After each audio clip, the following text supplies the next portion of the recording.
Hello, welcome to Anita the Pedagogue channel. Today we continue with our literature analysis, and we want to continue with the analysis of The Dilemma of a Ghost by Ama Ata Aidoo. Today we focus on Act 3. You know that The Dilemma of a Ghost is a drama book and it's actually in 5 acts, and today we look at Act 3. We've already done the analysis on Act 1 and 2. We also looked at an intro and the prelude analysis. Let's begin with the analysis of The Dilemma of a Ghost, Act 3. For our lesson objectives, we will be looking at the plot development, the literary devices, and summary analysis of the Act 3 in general. So let me give you a quick recap of the analysis of the Act 1 and the Act 2, just a brief one. So the main characters, Ato and his wife Ulali, have gotten married and have come down. Ato is an African, a Ghanaian, who is from Cape Coast, from the Odumna clan, while Ulali is an Afro-American. Now they come and Ato's family receive a shock that he is married and to an Afro-American. When they demand of the tribe of Ato's wife, Ato is unable to tell. And at the end of the conversation, they realize that Ato's wife is a descendant of the slaves that were shipped to America years ago. The family are not excited about this and are not happy that Ato has married a descendant of a slave. They call her a slave as well. Also, there have been some issues between first and second woman, other characters, who also talk about the issues of childlessness and the plight of women. So let's quickly begin with the plot development. Let's continue. So far, Ato and his wife visit Ato's folks at the village. And Ato dreams of a boy and a girl playing and singing a childhood song entitled The Ghost. This is the song that the children sing. One early morning, when the moon was up, shining as the sun, I went to Elmina Junction, and there and then I saw a wretched ghost going up and down, singing to himself, "Shall I go to Cape Coast or to Elmina? I don't know, I can't tell. I don't know, I can't tell." So he wakes up from this dream and is quite terrified, wondering what this is about. And even as we look at this particular song, it reminds us of the title, The Dilemma of a Ghost. Let me ask, who is in a dilemma so far? Who is this ghost? And what is his or her dilemma? Now that's a clue. Ato is the one having this dream. So just keep that at the back of your mind. So he woke up wondering why he had such a dream and which way the ghost finally went, he guessed. After,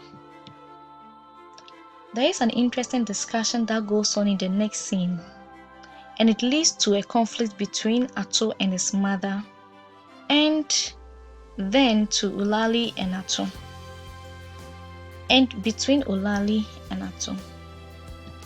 Ato's mother visits and brings some foodstuff to them, even as they have paid a visit to them at the Odumna clan house in the village. And Ulali asks Ato to find out what foodstuff her mother has brought to them.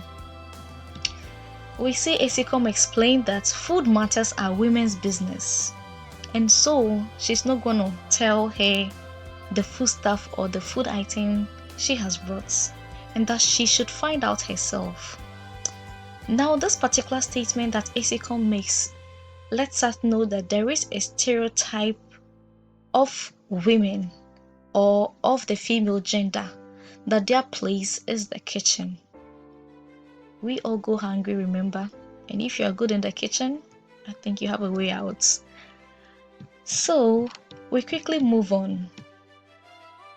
What happens when Ulali goes to take a look at what foodstuff has been brought? They are snails. She throws away the snails Esicom offered them.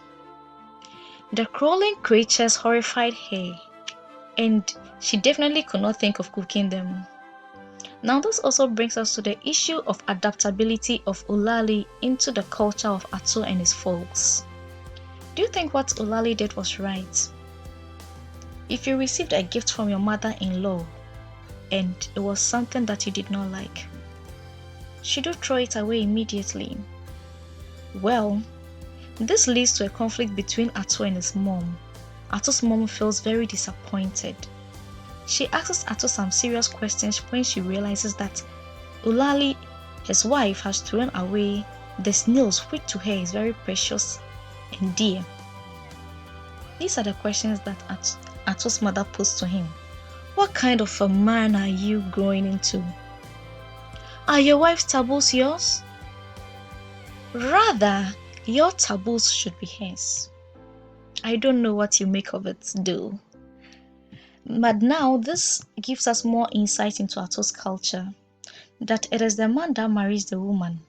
Therefore, he should be the one to dictate the terms by which the home is run. However, due to the American culture which rubbed on him during his further studies in America, and also looking at the wife's culture, she being an American, is difficult. Ato doesn't seem to stand by this cultural expectation that she has to dictate the terms of the home, as he looks like a very liberal man who allows his wife does what she wants.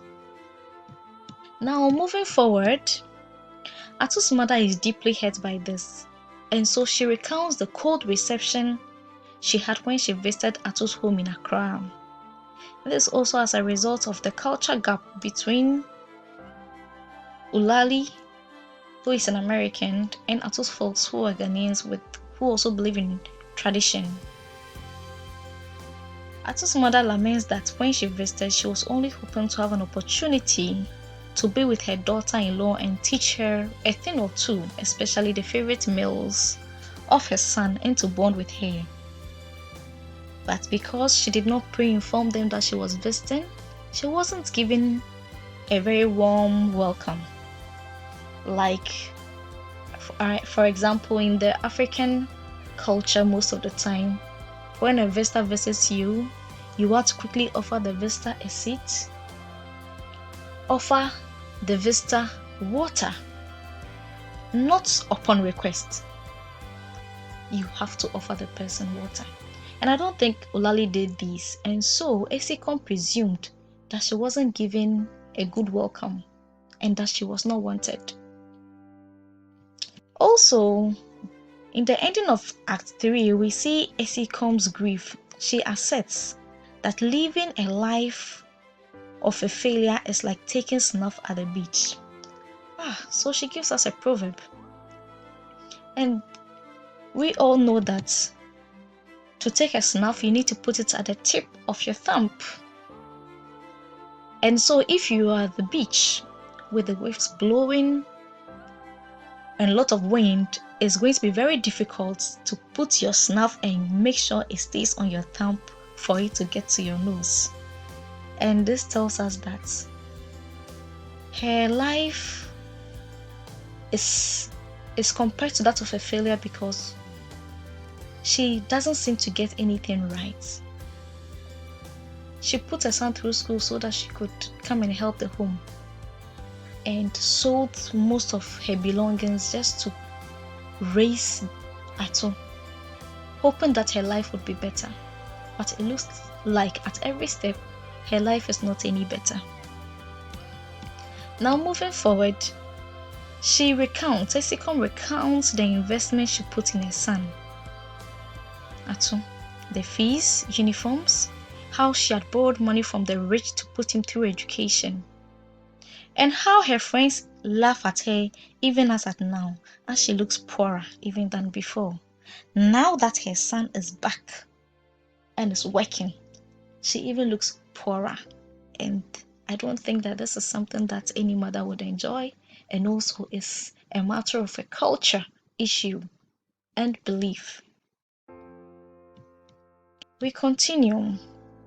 Now, per the culture of Ato's family and Africa at large, the investment that is put in a child is expected to come a long way and support the rest of the family. So, that doesn't happen in the case of Ato.